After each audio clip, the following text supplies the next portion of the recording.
వైద్యం ఖరీదుగా మారిన నేటి రోజుల్లో పేదల కోసం ఉచిత వైద్య శిబిరాలను నిర్వహించేందుకు ప్రత్యేక వైద్య నిపుణులు ముందుకు రావాలని అవినీతి నిరోధక శాఖ డీఎస్పీ వెంగన్న చౌదరి అన్నారు. ఈ మేరకు డాక్టర్ కుల్లాయప్ప ఆధ్వర్యంలో నిర్వహించిన 72వ ఉచిత వైద్య శిబిరాన్ని ఆయన ప్రారంభించారు.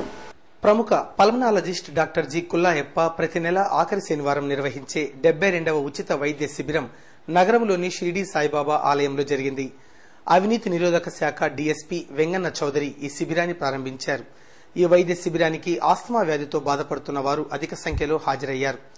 ఈ సందర్భంగా డాక్టర్ కుల్లాయప్ప ఆస్తమా పేషెంట్స్ కు 500 రూపాయల విలువ గల ఊపిరితిత్తుల పనితీరును అంచనా వేసే స్పైరోమెట్రీ పరీక్షలను ఉచితంగా నిర్వహించారు.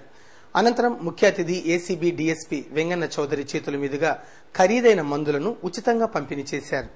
అనంతరం జరిగిన సమావేశంలో ఏసీబీ డీఎస్పీ వెంగన్న చౌదరి మాట్లాడుతూ పదవీ విరమణ అనంతరం డాక్టర్ కుల్లాయప్ప పేద రోగుల కోసం ఉచిత వైద్య శిబిరాలు నిర్వహించడం అభినందనీయమన్నారు. ప్రస్తుతం వైద్యం ఖరీదైన అంశంగా మారిందని, పేదల కోసం సూపర్ స్పెషాలిటీ డాక్టర్లు ఉచిత వైద్య శిబిరాలను నిర్వహించాలని కోరారు. సేవ గానే మెయింటెనెన్స్ ఆఫ్ హైజీనిక్ గానే ఎస్పెషల్లీ ఆస్తమా రోగులకు ఆయన ప్రొఫెసర్ లేకపోతే హెడ్ ఆఫ్ ది డిపార్ట్మెంట్ కావడము చాలా చాలా చాలా ఉచితమైంది, చాలా చాలా అదృష్టమని భావించవచ్చు. కాబట్టి ఈయన కంటిన్యూస్ గా డాక్టర్ గారు 72 ఉచిత ఆస్తమా శిబిరం నడుపుతున్నారంటే, దట్టు ఆయన రిటైర్ అయిన తర్వాత కూడా దీన్ని ఇట్లే కంటిన్యూ చేస్తున్నాడంటే అది చాలా మహోన్నతమైనటువంటి కార్యము. అనంతరం ప్రముఖ ఛాతీ వైద్య నిపుణులు డాక్టర్ కుల్లాయప్ప మాట్లాడుతూ ప్రపంచంలో దాదాపు 30 కోట్ల మంది ఆస్తమా వ్యాధితో బాధపడుతున్నారని చెప్పారు. మన దేశంలో ఆ సంఖ్య 20 మిలియన్లకు చేరిందని చెప్పారు.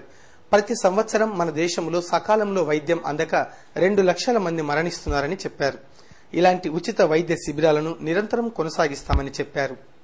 ఈ రకంగా ఆస్తమా వల్ల వాళ్ళు ఏదైనా ఫంక్షన్స్ పోయి కూడా భయపడిపోయి, ఏదైనా మ్యారేజ్ కానివ్వండి, ఎక్కడైనా మీటింగ్లు కానివ్వండి, ఆఫీసు కానివ్వండి, పోవాలంటే కూడా పాల్గొని కూడా వాళ్ళు భయపడుతూ అక్కడ ఆస్తమా వస్తే ఏం చేయాలనేతో అక్కడ కూడా పోలేకపోతుంటారు భయపడిపోయి. కాబట్టి ఇన్హేలర్స్ దగ్గర పెట్టుకుంటే వాళ్ళు భయపడాల్సిన అవసరం ఏమాత్రం ఉండదు. వాళ్ళు ఎక్కడున్నా కూడా దాదాపు అక్కడ పక్కకు పోయి పఫ్ 2 పఫ్స్ పీల్చుకుంటే మందు వెంబడే 1 నిమిషంలోనే ఆయాసం ఉండే వాళ్ళకి విముక్తి కలిగి వాళ్ళు మళ్ళీ వాళ్ళ పనులు వాళ్ళు చేసుకునేకి అవకాశం ఉండే అత్యాధునిక చికిత్సలో భాగమే ఇన్హేలర్స్. సో ఇన్హేలర్స్ వాడకం వల్ల ఇన్హేలర్స్ ఏమో అలవాటుగా మారదు. ఈ రకంగా దాదాపు ఈ బడి పిల్లలు దాదాపు ఈ ఆస్పత్రి బాధపడుతుండే వాళ్ళు ప్రతి సంవత్సరం దాదాపు 140 లక్షల రోజులు ఆబ్సెంట్ అవుతున్నారంటే మీరు ఆశ్చర్యపోతారు. ప్రపంచవ్యాప్తంగా 140 లక్షల రోజులు స్కూల్ డేస్ ఆబ్సెంట్ అవుతున్నారు. జిల్లా